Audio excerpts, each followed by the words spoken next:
हिंदू मुसलमान क्या धर्म क्या ईमान है, हिंदू मुसलमान क्या धर्म क्या ईमान है। सबसे बड़ा है देश, देश ही महान है। सबसे बड़ा है देश, देश ही महान है। कर लो सबसे प्यार तुम, सबका दर्द बांट लो। कर लो सबसे प्यार तुम, सबका दर्द बांट लो। सब में एक खून है, सभी में ही जान है।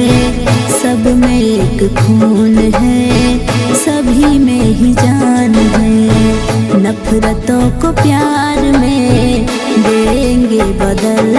चल हा चल, चल हा चल, चल हा चल, चल हा चल, चल।